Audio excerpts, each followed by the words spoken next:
Okay, just so that you know, Eamon Darcy is my name. I'm the founder and operator of QEQA, which is the Quantum Education Centre of WA. I've written one of the few quantum computing introductory courses, and 2 weeks ago I presented to 575 computer experts from the Australian Computer Society, and it's been a wonderful experience and a wonderful to and fro. And computer people around the world are all saying the number one topic on their lips that they want to understand is quantum computing. And I can understand why, because it's just going to change the world. So without any further ado, as I mentioned to a couple of you before, what I like to do is I have a background in cosmology, physics, the Big Bang, dark matter, dark energy. I'm a teacher of a thing called the Big History Project, which teaches students all over America and the world the evolution of the universe since the Big Bang. So that's one of the things I teach. But what that's it, and I've also got a computing background. So the beauty, I feel very blessed that I have a quantum physics background. And as I was just saying before, a lot of the computer experts don't. They're coming from, they've been in computers for years and years and years. They've been in IT for years and years, and they see quantum computing as the next thing. So they start doing it without any knowledge of quantum physics. And it's like, I don't know how many of you guys will know this, but when you, in quantum computing, when you measure a qubit, it collapses to 0 or 1 with equal probability. Well, if you don't know anything about what I'm going to tell you now, it's just not going to make sense. It's just like a rule that you learn and you apply the rule. So quantum computing is a bit strange like that. Here's the 3 experiments. Now, the first 2, I did presentations in the last couple of weeks. I accept that some of you weren't here, so I will go over the presentation. Hello to you, Coach. I've just started, so you haven't really missed anything. I'm just explaining what I'm going to cover. Now, the first 2, I think most of you, or hopefully most of you will be aware of the double slit, which is still the most amazing experiment ever. The delayed choice quantum eraser is more complex, but it's as equally as wonderful. And then you've got Wigner's friend, which is very topical because a very big experiment was conducted just 1 year ago, which has, when it came out, in fact, still now, it's causing a lot of conjecture in the scientific world. People like Sean Carroll, a very famous theoretical physicist who is very knowledgeable, obviously, on quantum physics, and he believes in the many worlds theory of Hugh Everett, which is connected with what we're doing.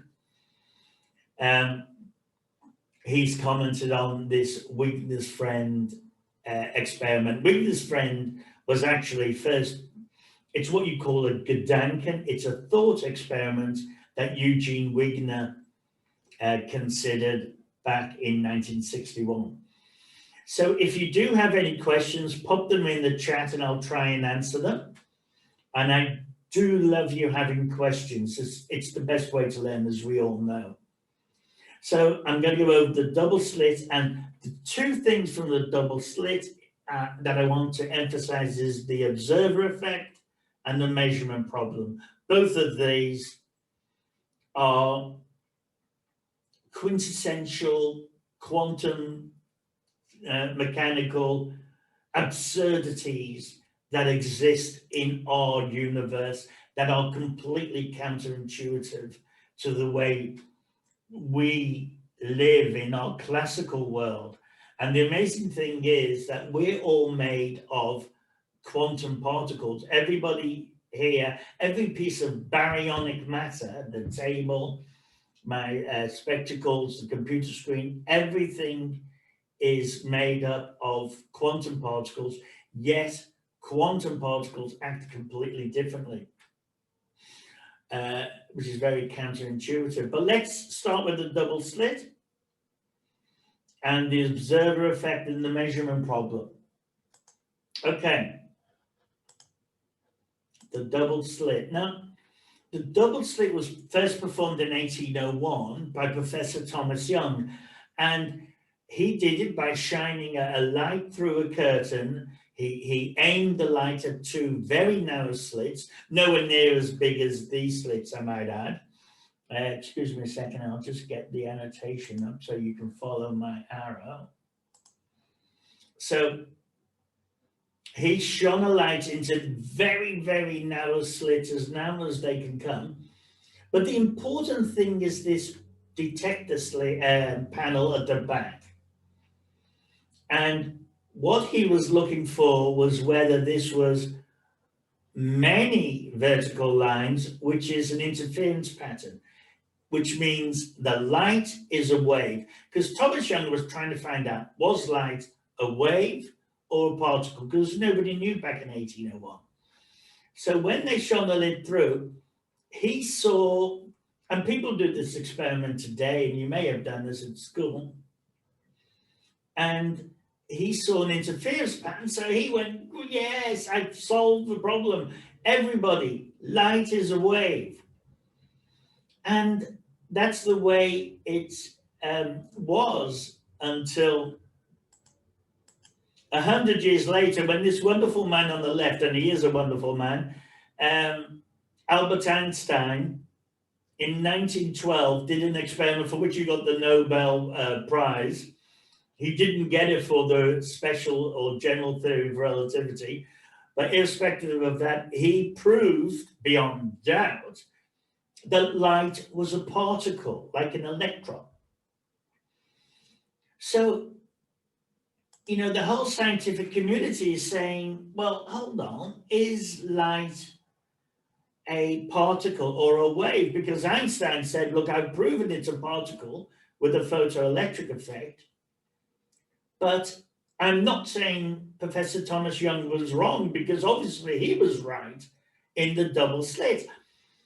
So they took a bigger look at the double slit, and the double slit is where, as I said before, you've got the a light shining at the. Let me get my annotation up now again so you can see where I'm coming from. So you've got the light going through, and here's the interference pattern. Now, we got to the stage where we could actually send one photon. This says electron, it doesn't matter, it's any subatomic particle. It's normally done with photons, simply because photons have polarization. I'm just explaining, if you're looking at electrons, you can do it with either. It's the same with effect. But so they thought, well, what we'll do is we'll put a camera, and we'll watch it going through the slit and examine it. Now, as soon as they put the camera there, notice the screen has turned into what's called a clump pattern, which means a particle. It's as if you were firing bullets through the two slits. So somehow nature is not allowing us. If we're not looking, no camera, there's an interference pattern. No camera, like there wasn't in the day of Thomas Young. No camera. But now when we have a camera, And I might add, this is it was a real, it wasn't a camera like this. It was a very scientific, complex camera to look at the photon. But the important point is, as soon as we look at it, it becomes a clump.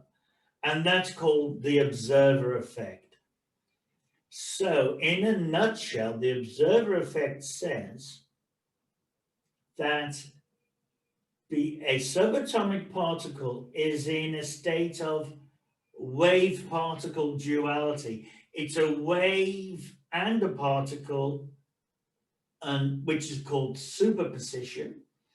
So it's in a superposition of a wave and a particle until it's observed or measured, and then it immediately becomes a particle.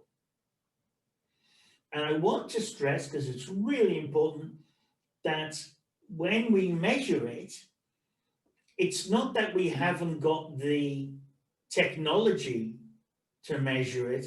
It's a case of nature is deliberately not letting us understand what's happening, because it collapses every time we try to look.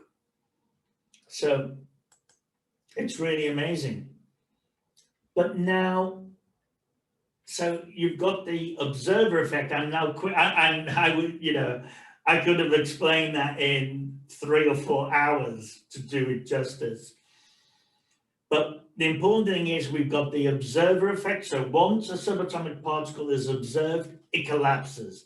It goes from a superposition to a definite article. And no one knows why this works. We still don't know. But the wonderful thing with quantum computing is that we can take advantage of that. But here's the measurement problem now, which is slightly different. So the measurement problem is saying, okay, the wave function collapses, but when is it collapsing? And is it collapsing when it hits the cameras, the circuitry board on the camera? Is it when it's going down the line? Is it when it gets to the eyes of the observer? Is it when it gets to the brain? Is it when it gets to the mind? And this is called the von Neumann chain. Now, you can see in the bottom left, John von Neumann. If you don't know who he is, he really is worth a Google for what this guy's done. He's often referred to as the most intelligent human that's ever lived. And that was by his peers, the likes of Einstein, etc. John von Neumann said the wave function is only collapsed when there is a non-quantum object involved, and that is consciousness. So he was saying consciousness collapses the wave function. Now, I'm going to show you a little video, and this explains really well the measurement problem. Let's look at the process in the case of the double slit experiment. The electron wave function passes through both slits, reaches the electronic detector, and there it excites a second electron somewhere on the detector screen. That second electron begins a cascade, an electrical impulse that travels along circuits to be registered by a computer, which updates an image on a computer screen to show where the electron hit. And that information travels via photons to light-sensitive molecules in our retinas, which initiate electrical signals to our visual cortex, and more electrical signals in other parts of the brain result in a subjective sense of the original electron's chosen destination on the screen. We call this chain of information between the detector and the mind a von Neumann chain, after the great Hungarian-American physicist John von Neumann. He wrote that wave function collapse must happen somewhere between the measuring apparatus and the conscious awareness of the result of that measurement. But exactly where? Probably not as soon as our electron wave function reaches the detector.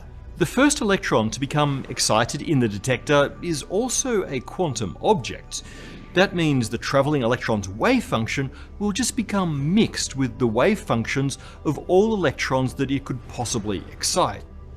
We should get what we call a superposition of states, a wave function in which an electron at every location on the detector screen is simultaneously excited and not excited.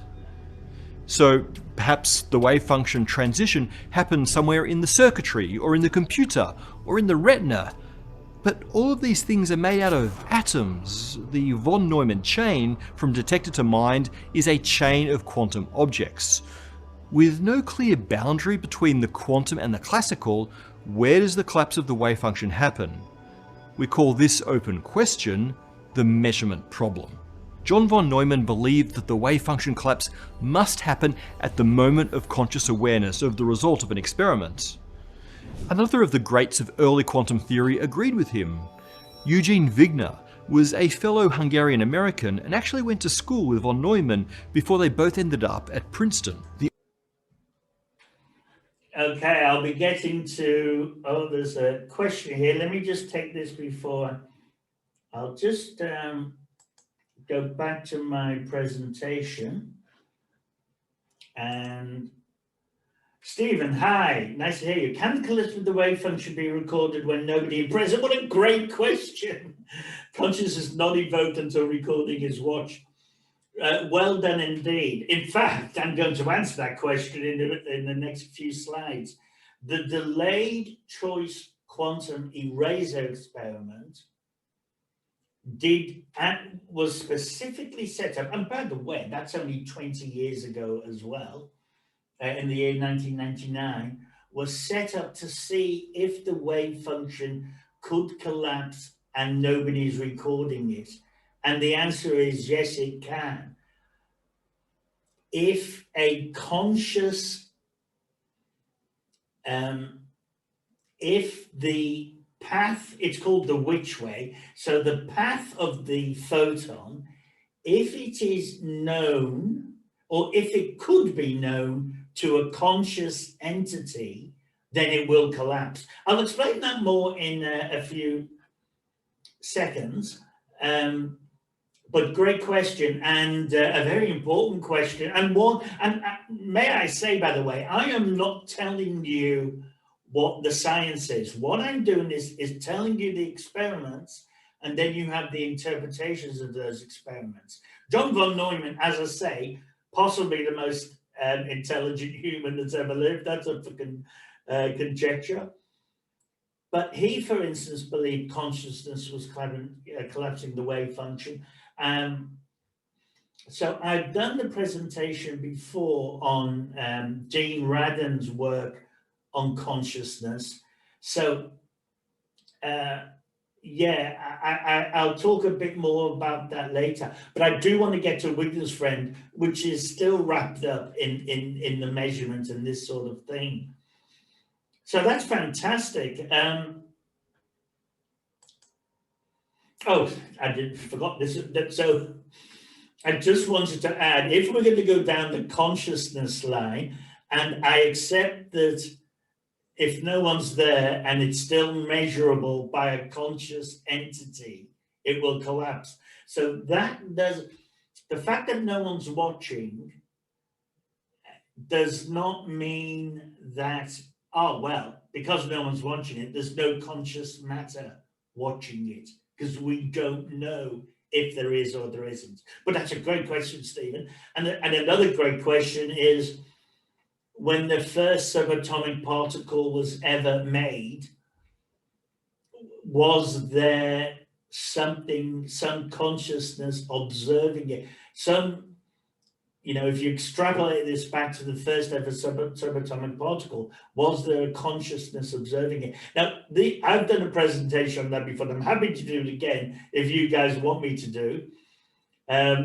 But we could talk about that all night. But I do want to mention Dean Radin, who actually said he agreed with von Neumann that it was consciousness, and he actually had meditators involved who are obviously more in touch with their own consciousness. So he said these guys should collapse the wave function better. They did.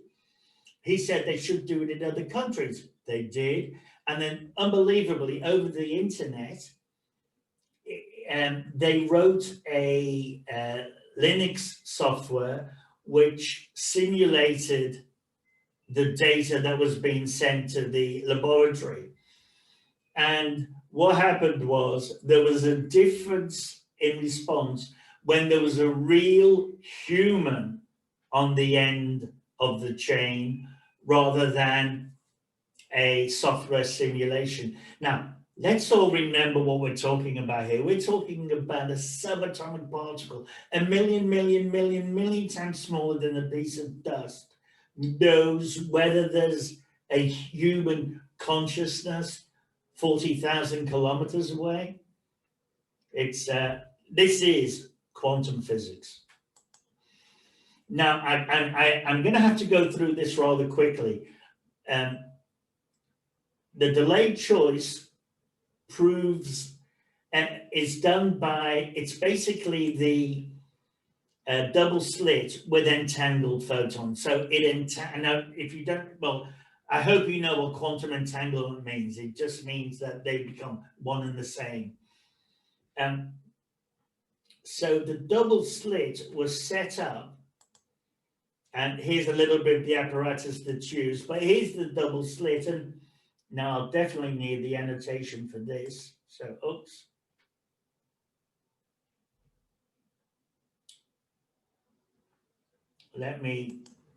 Now look, don't worry if you don't follow this. If you're really interested in it, I am more than happy to have a presentation devoted to the delayed choice. That's what I did last week, and I know a few of you came to that one.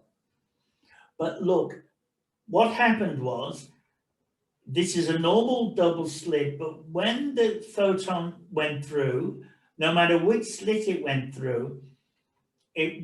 through a crystal that divided it into two entangled photons. So let's just look at the red. The photon comes in, it's two entangled photons are generated. One goes straight into the detector 0. Now, the thing about detector 0 is that we don't know the path. We don't know the which way, because it could have come from this slit, it could have come that way, or it could come that way. So does anybody know what the pattern would be we would expect to see at detector 0? Would it be an interference or clump pattern? Okay, you're all very shy. It would be an interference pattern. So it is a wave. It has wave-like, a probability wave, because we have, the wave function has not been collapsed because we don't know which way it's gone. But if you look at its partner, it goes through a prism, and there's a thing here called a beam splitter. There's 3 of them. And what happens is the light goes through it 50% of the time, and 50% of the time it's reflected. Wonderful piece of equipment, not too dissimilar from the way a mirror works, a two-way mirror works. Now, if we follow its entangled twin now, and let's just say it's, in this case, it's reflected, at D4, it could only come from the upper slit, because there's no way a turquoise line gets to D4. So can anybody tell me what the pattern would be we would expect to see at D4? Don't be shy. Just type it into the chat. Well, we would expect to see a clump pattern. Oh, we got a reply from someone. Thank you, Sheetal. You're the expert now. Yes, quite well done. That's right. It's a clump. Now, and I'm doing this at 1,000 miles an hour, so don't worry if you're not following. It's because could it get any crazier than that? And the answer. Oh, so sorry. I'll just before Stephen. Do you see how um, the wave function has been collapsed at D4, even though there's nobody actually measuring it? It's just I know it's weird, but it's a case of, hold on, D4, we know where it's come from. We may not be measuring it, but we know it's come through the top slit. And that's enough to collapse the wave function. Now, the other amazing thing, you may think, oh my God, that's weird.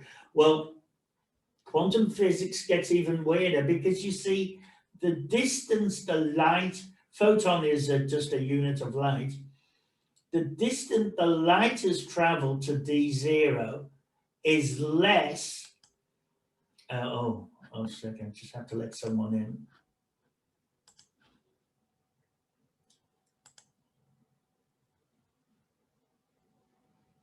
I hope you're in, Kevin. Um, the I have to put annotations on again now. Oops.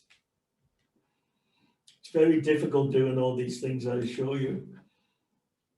So the important thing is that this distance, so these are the two entangled photons. One entangled photon travels that distance, but his twin travels, if it goes through, travels an awful lot further to get to D1 or D4 or D2. It takes a lot longer. Now, what the amazing thing, and this absolutely, the scientists could not believe it, what they found happened is that at D0, which we've all agreed should be a interference pattern, it would change if its entangled twin went to D4 and was a clump. But the thing is, that photon reached D0 before its twin reached D4. So what it means is that somehow the subatomic particle knew what was going to happen in the future, or the twin that took longer to get there somehow altered the empirical nature of its twin. It's like it's saying, here's this, so that one gets there first. This one, if it goes through, and then if it's reflected here of this beam splitter, it's like it's now sending a message to its entangled twin, and it says, "Hey, we can't work out which way the photon has traveled, so it could have gone through the top or the bottom slit. So make yourself a interference pattern." But when it comes here and is deflected at D4, it somehow says to its entangled twin, change that, make that a clump pattern, because I know it is possible to know that it's come through the top slit. Wow, that's just amazing. Now, I can only apologize for going so quickly. I spent an hour on this screen alone last time, so it is amazing. But I want to get on to Wigner's friend, which I haven't presented on before, or at least just in mentioning. So this should be interesting. It's only half an hour, so that's great. I've got about another quarter of an hour. Are there any questions at this stage? Or any comments? Are you finding it interesting? Or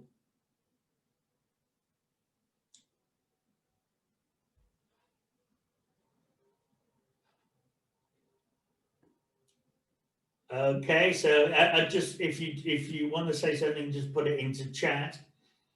But if not, I'll just carry on. Right now, Wiggins' friend um, looks at um, the measurement issue, and what it does. Don't look at the screen because I know you can't read it. But what it's sort of saying is, back in 1961, Eugene Wigner, who, as we now know, a friend of oh, sorry, a friend of John von Neumann's, said he came up with a Gedanken, a thought experiment that said, okay, what if someone, I decide to go and get lunch while someone else collapses the wave function and measures the photon, and I look in through the window. Now, I don't know the outcome of my friend Wigner's. So Wigner does not know the outcome of Wigner's friend. Wigner's friend here, I just got a couple of chat comments. Oh, she looked great. If I was there to do it on Sunday, but not actually looked at until on Thursday. Oh, I'll answer. Yeah, well, that's a great. I'll answer that at the end of the session, Cecil. But you see, what's happening here is that you've got a remote observer and a local observer, and the question is, can they make different valid observations? Now, Wigner said that you could, using, under quantum physics, the rules of quantum physics,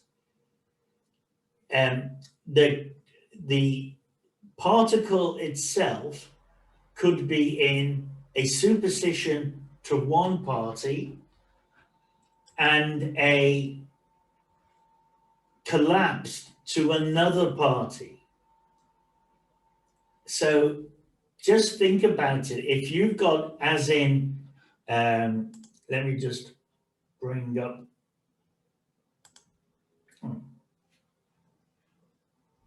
That's the guy who's just done the Cohen's experiment. But I'll bring up the annotations just to make sure you can see where I'm referring to. So here, this is Wigner observing somebody collapsing or not the wave function. So here it's saying, what if the professor collapses the wave function before the local, his friend, Wigner's friend, makes the operation? So there is a contradiction here. Now, earlier this is on the left is Professor Massimo Proietti, who has, after all these years, 60 years later, then Wigner suggested there would be this remote and local viewing, and that the local may have collapsed the wave function, but the remote viewer doesn't know hasn't observed the photon. So to him, the photon is still in superposition, but to the local person, it's collapsed. Sounds crazy. Well, it is crazy. It means that it's a fundamental. Do you see how it means that there's a fundamental subjectivity to the universe? If these guys are correct, it means that, like I always explain it this way, even though it's not accurate, but it makes one see it. If I go into a hotel room with a friend, it's like the friend sees a chair and I don't see a chair. The universe is not objective. And of course, if it's not objective, I mean, that changes absolutely everything, obviously. I'm going to show another video now, which explains this in more detail. Getting back to the experiment on objective reality. The scientists attempted to figure out if observers can obtain measurements that are inconsistent with each other, implying the two observers are experiencing their own realities. Here's how their experiment was set up. Consider two laboratories controlled by Alice and Bob. Inside the labs, Alice's friend and Bob's friend measure the polarization of a photon that can either be horizontal or vertical. Both Alice's friend and Bob's friend measure their own photon. Outside of the lab, Alice and Bob can either measure their friend's records individually, or they can jointly measure the photons themselves, establishing their own measurements. The findings from Harriet Watt suggest Alice and Bob's own measurements of the photon aren't always consistent with what they observe from their friends, meaning that Alice and Bob can experience a different reality from their friends if they measure the results together, right? Well, it's important to note that in this experiment, Alice, Bob, and the friends weren't conscious observers, and they weren't even macroscopic machines. They were just individual photons. As Sean Carroll of Caltech wrote, the idea that the observer sees a definite outcome is replaced by one photon becomes entangled with another photon. This matters because the process is reversible and does not lead to multiple copies of Alice, Bob, and their friends. Why? Because it's strongly arguable that a measurement did not actually take place here. Okay. Can we see the issue here?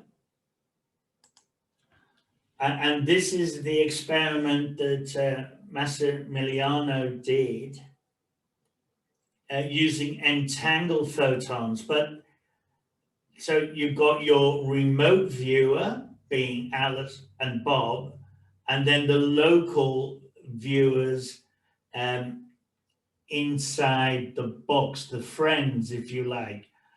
But, and Stephen, this gets back to your question again about can a measurement be taken without anybody looking, because Bob's friend and Alice's friend aren't human, aren't conscious. Massimiliano Proietti at University of Edinburgh, what he did was he very cleverly, using entangled photons, managed to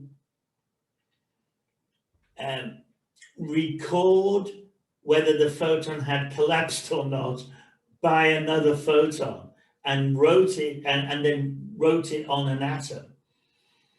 And the point at the end of that video, and this gets back to Stephen's point about consciousness collapsing or not, the question is, has a measurement taken place? Because a photon is not consciousness, and it's not a quantum object. Or is it?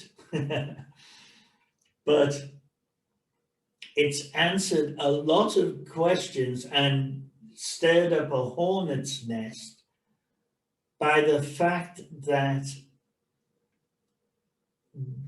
there was a difference in reality even when the separate wave functions were collapsed by a particle rather than consciousness. Oh, I've got a question. Let me see if that's about it. What is karma? What is consciousness? I don't know. No one knows. 2,000 years ago, Aristotle said the last thing mankind will ever understand is consciousness.